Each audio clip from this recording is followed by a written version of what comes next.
Hello once again, ladies and gentlemen.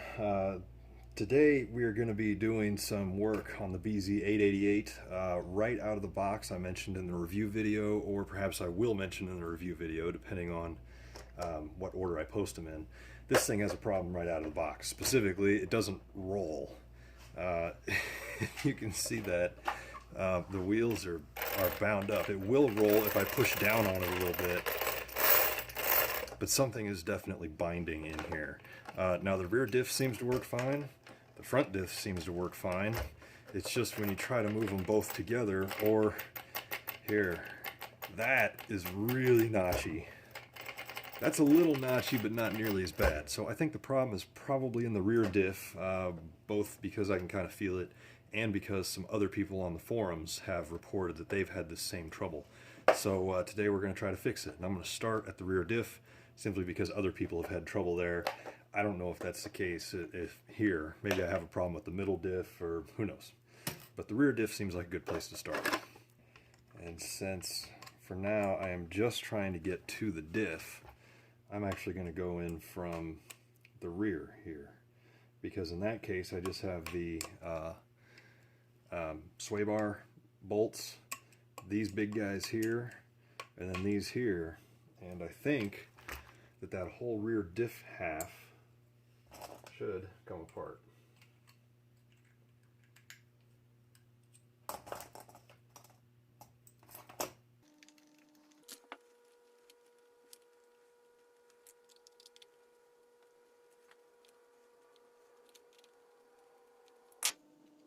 Holy crap, that is a long-winded bolt.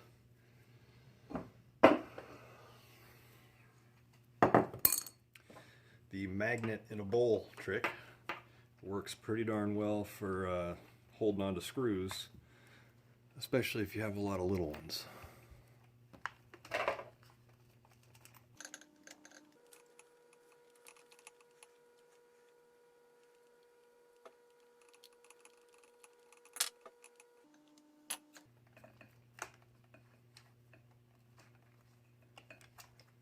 Okay, that's out. Now our rear suspension is totally loose. The dog bones can go ahead and come out. They don't have to, but it would certainly help not to lose them.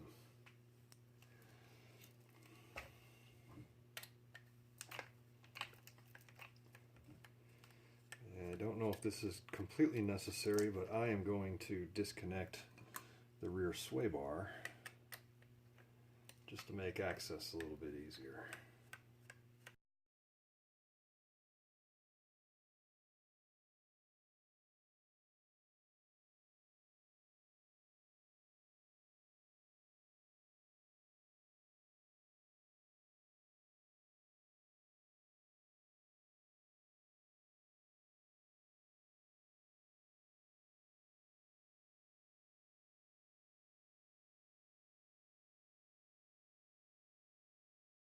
Got to take those out after all.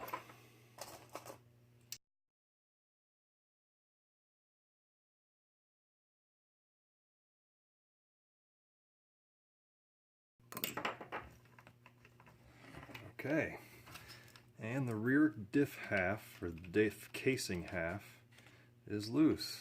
How about that? What was that, about 8 bolts, including the two from the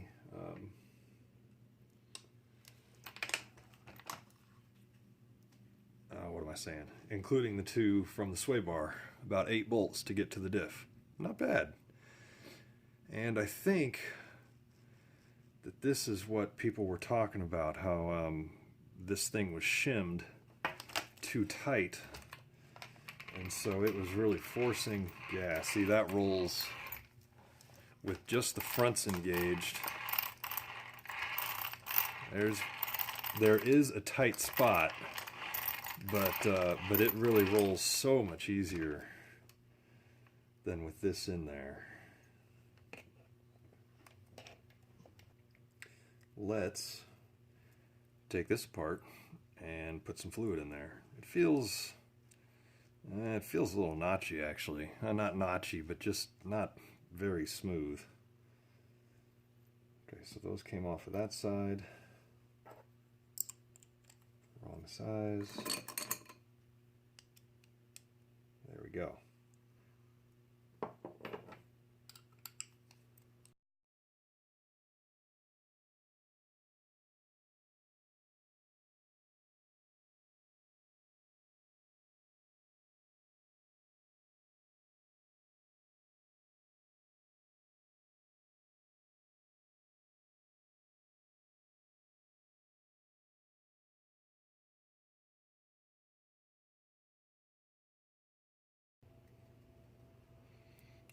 Okay, and there's what's in there. Now, I'm pleased that they do have grease in there. I was told by some people that it's essentially dry, but it is still nasty yellow grease. So we're going to put some nice silicone oil in there. I'm not sure exactly what weight yet, but I'm going to go look that up and we'll see. Okay, first step to replacing this is to clean off all the goop. And luckily on a new car like this one, it doesn't really seem all that difficult. And it doesn't have to be perfect. You just want to get most of that stuff off of there.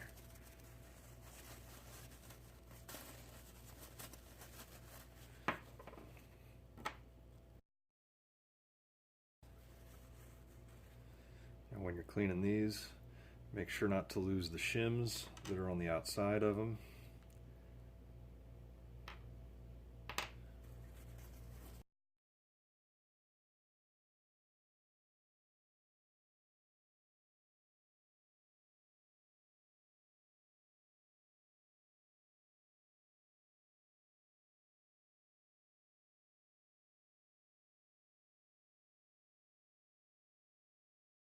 Okay, there we go.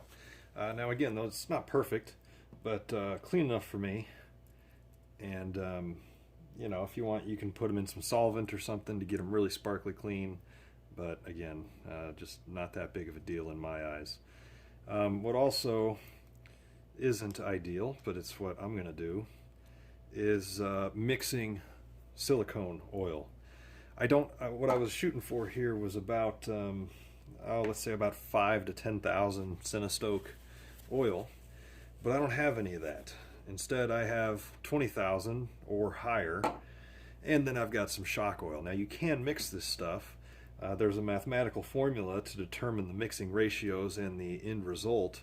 It's not quite a direct correlation. So for example, if you mix 400 and 200 50-50, you don't necessarily get 300. I think you actually get a little bit thinner than that. It's a logarithmic type equation. You can look that up. But for practical purposes, you do essentially get pretty close to the middle between the two. So I'm going to mix this stuff a little better than 50-50, a little bit more of the 1200 versus the 20,000 to try to thin it up just a little bit.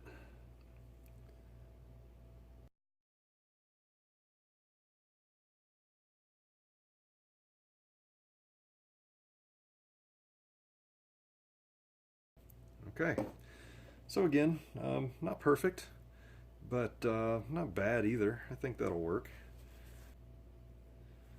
And so there we go. Put the screws back in.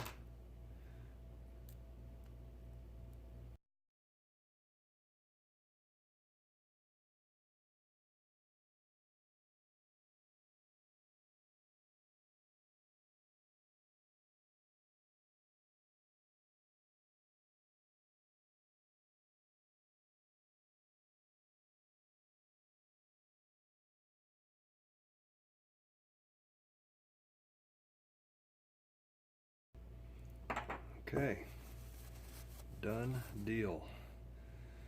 And oh, that is so much nicer. So much nicer than it was. And I'm thinking already that maybe I should have gone just a little bit thicker. But you know what? This is the first time I've put it together. I've never even run this buggy. So we're just going to let it ride and see what happens. Now, remember these shims? I think that these were the source of my problems as far as the binding drivetrain.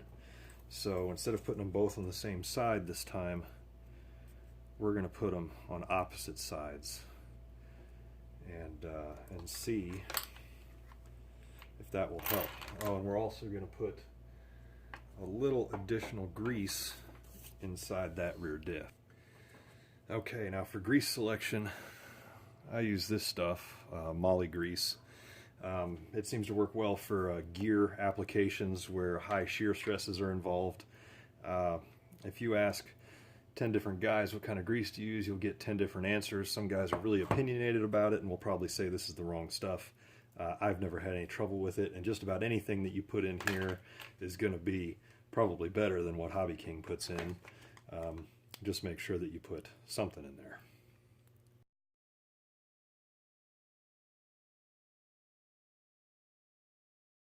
Okay, there we go. Don't need a lot for that application. Just enough to coat it.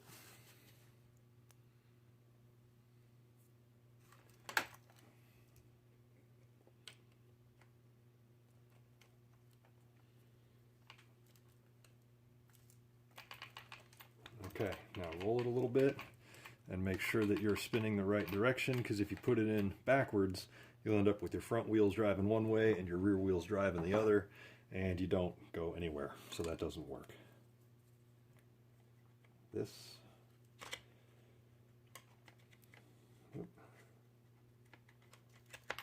There we go. This goes back on, and we're going to assemble everything in the reverse order that we took it out. And then we will see if that fixes the binding problem.